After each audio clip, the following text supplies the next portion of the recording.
Hi, it's Sandra from Asexualise.com and author of Asexual Perspectives out on Amazon.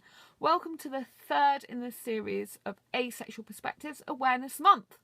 So today I want to talk to you about redefining Grey A. In my book, I explain that I'm a Grey A, a heteromantic Grey A, but I don't fall into the Grey A category as described on Avon Wiki.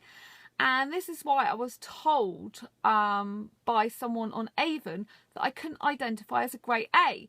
Now, actually, on Avon Wiki, it does say that a Grey A can be X, Y, and Z, but not limited to. So it does mean that you could be other variations as well.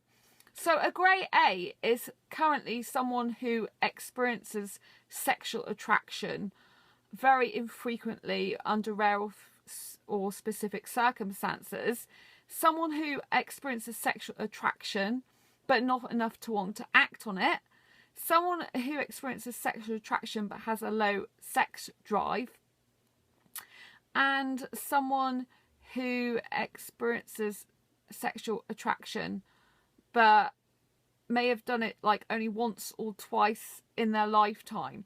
So yeah, that's pretty much the definition currently of a Grey A. And whilst I haven't had any of these, I mean, I don't experience sexual attraction at all, not under limited or specific circumstances, and I haven't experienced it.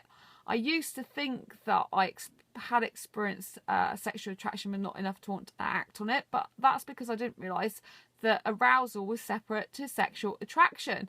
So I can get aroused just by thinking of nothing, just by but experiencing it in my body, just by thinking of the word aroused, just by hearing the word sex, although I don't want sex, maybe seeing some photographs that I wish I hadn't seen. I hate nudity, but sometimes it flashes up in front of my eyes on Twitter, and I don't want to get naked or touch anyone else. It's more likely thoughts of myself. So I define myself as a Grey A because I love getting excited and really naturally excited with my clothes on, with passionate kissing.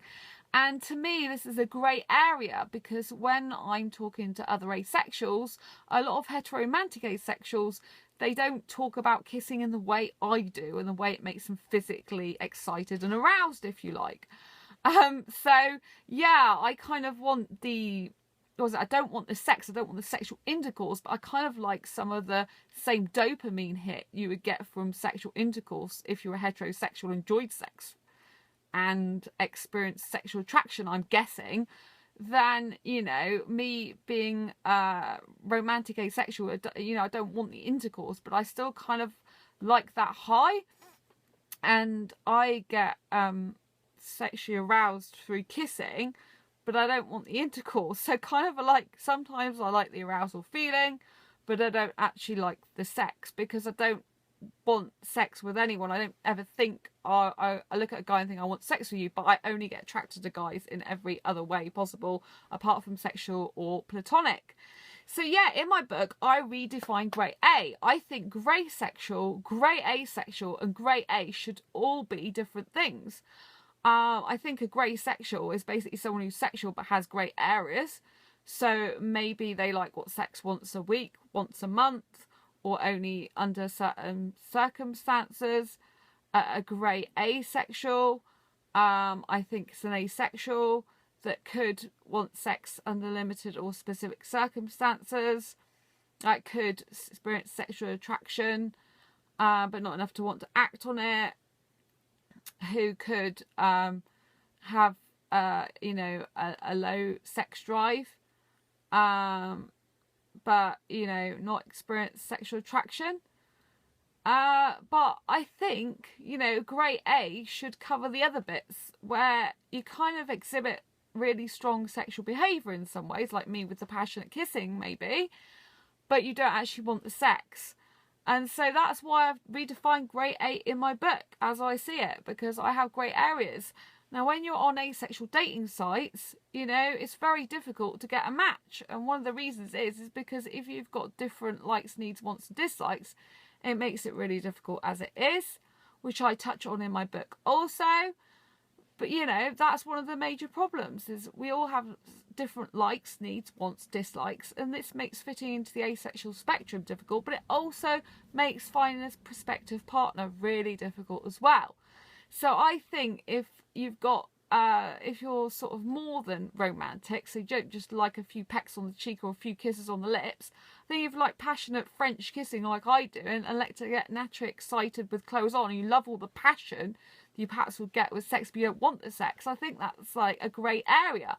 But I still don't experience the sexual attraction, so I don't fit into the current grey A categories as they usually explain on Even Wiki at the moment. So I really think grey A should be separated into grey areas, and I think that would help us a lot more when we're searching for the right partner on asexual dating sites, because when someone puts a grey A instead of grey sexual something, you can then say, what is your grey A area? And then that leaves us open to ask each other and find out more about that particular person. If our grey areas match, that's going to be all the better. But if we're just hiding our grey areas, then, you know, I know that for some people, some asexual guys, for example, because I love the passionate kissing, it's seen as way too much, too sexual in behaviour for them. They wouldn't like it. Whereas another guy's heteromantic who likes getting naked and going as far as possible but without the actual intercourse, that person would be too sexual for me. So rather than them calling themselves a heteromantic, which I knew someone like this, in my opinion, they should be calling themselves a heteromantic grey A because they've got that grey A area. Anyway, what do you think? Do you think grey A should be redefined? And if so, what do you think should be the definition of it? I'd love to hear your comments down below. Please, if you like this video, give it a thumbs up, subscribe. Tell all your friends about this video. Share it with them if they're going to find something useful in it. I'll look forward to seeing you on the next video. Until next time, embrace your quirky and each other's. Keep celebrating Asexual Perspectives Awareness Month, and I'll see you on the next video. Bye-bye.